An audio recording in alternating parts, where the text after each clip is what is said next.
Hello friends, welcome to Learners Academy. Today I am going to teach you some basic concepts of chemistry. It is the first chapter of 11th standard and very important for the students who are preparing for any competitive exams and also for the aspirants who are preparing for Master Gateway exams for Punjab as a science teacher. So let us start. In the table of contents of the chapter, we have certain objectives. We'll cover importance and scope of chemistry. We'll also study three states of matter and their properties as well as their measurement.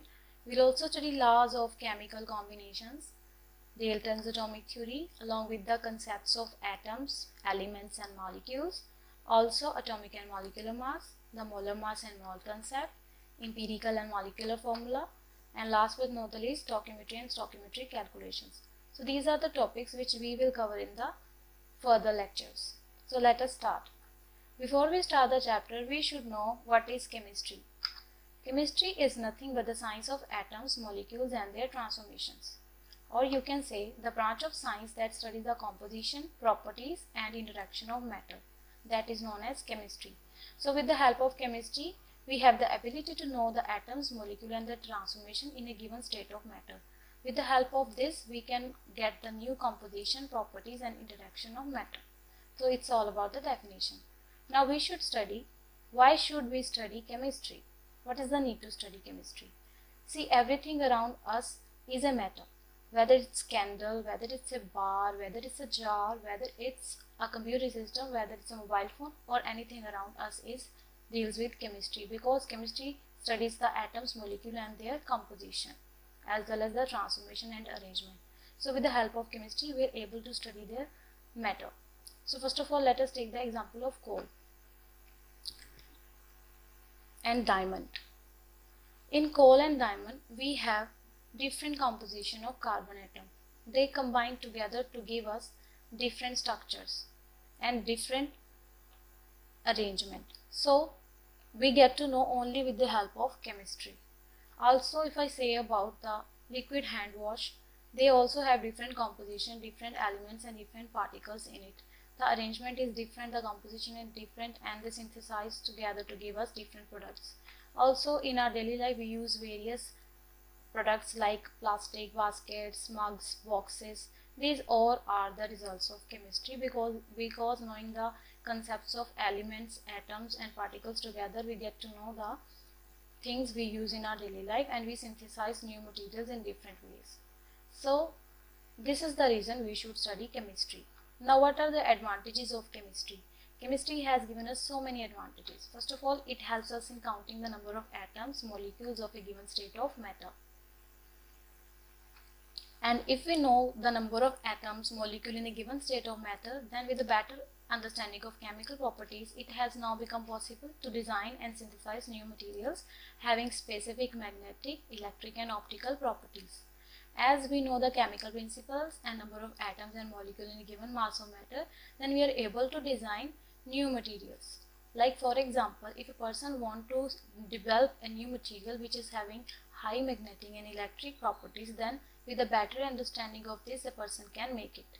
Also, it has given us safer alternatives to environmentally hazardous reagents like CFCs.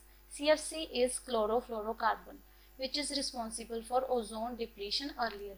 But now chlorofluorocarbons has been replaced successfully because the chemistry has given us some new safer alternatives. So these are the advantages of chemistry. Now let us start the chapter. The first topic of the chapter is what is matter. Anything that has mass and occupies space is known as matter. For example, apple. Apple is a matter and it has a mass and occupies space. Similarly, oranges, ball, soft toy, books and computer system. These all are the matters and they all have mass, they all occupy space. Anything around us occupies certain space and has definite mass. So these all are known as matter. Now we should study physical states of matter. In physical states of matter, we should study first of all solid. In solid, the particles are packed very close to each other in orderly fashion and there is no much freedom of movement. For example, there is a block of solid which holds a definite shape and fixed volume. The particles are very closely packed, so they cannot move out of this structure. Similarly, second state is liquid. In liquid, the particles are close to each other, but they can move around. For example, in this beaker, there is a liquid placed and it has attained the shape of the container. It has a free surface and fixed volume. The particles are close to each other and they can move around because they are sticky and they move with the movement of the beaker. The third state we have is gas. In gas, the particles are far apart as compared to those present in solid or liquid state, and their movement is easy and fast. For example, the particle of gas in the beaker are moving freely here and there, and it has also attained the shape of the container and the volume of the container. So these are the three states of matter, which is solid, liquid and gas.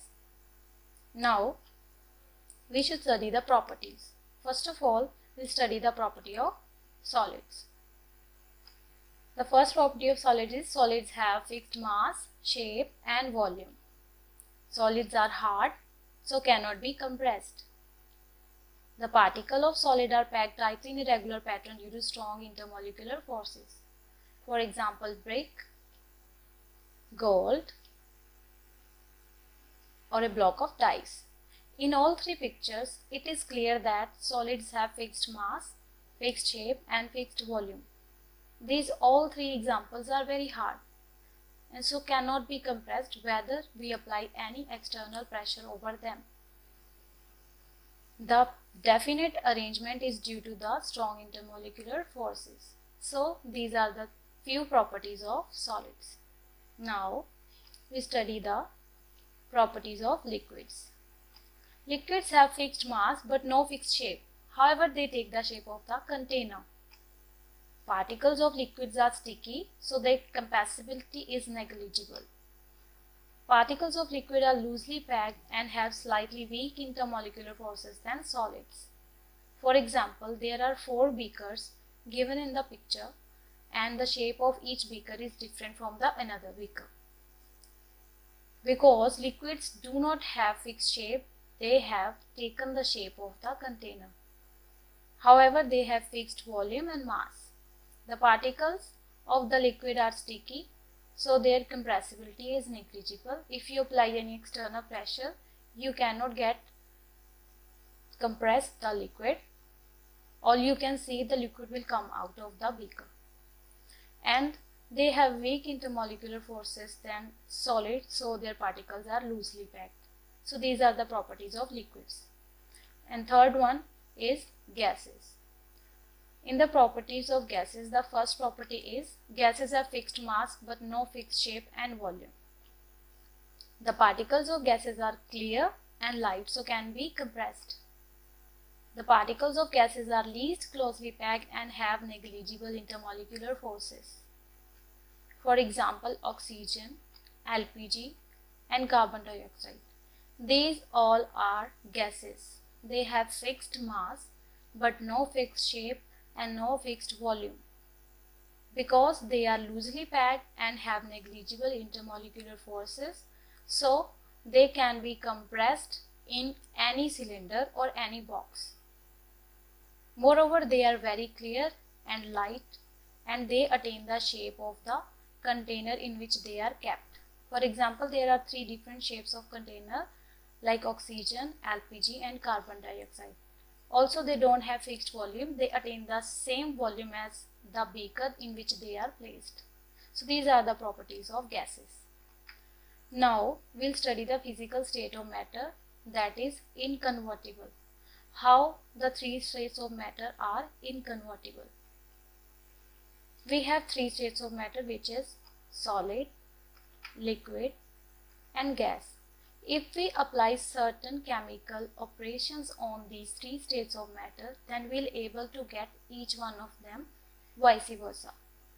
First of all, if we heat the solid at certain temperature, then we'll melt the solid and we'll get it in the form of liquid. Similarly, if we heat the liquid again, then by the process of evaporation, liquid get converted into gas. Also through deposition, we'll get gas into solids. And if we further sublimate the solids, we'll get the gas, and after condensing the gas, we'll get the liquid, and after freezing the liquid, we'll get the solids.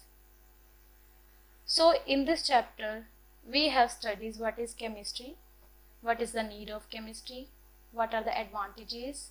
We have studied the matter, its three states, and the properties of matter, as well as the physical inconvertible state of matter. So it's all about the chapter. Thank you if you like the chapter, and kindly subscribe to our YouTube channel. You can also follow us on Facebook, LinkedIn and Instagram. Thank you for watching the video. Kindly stay in contact for further videos and press the bell icon for notification, and comment in comment section for further query and suggestions. Thank you.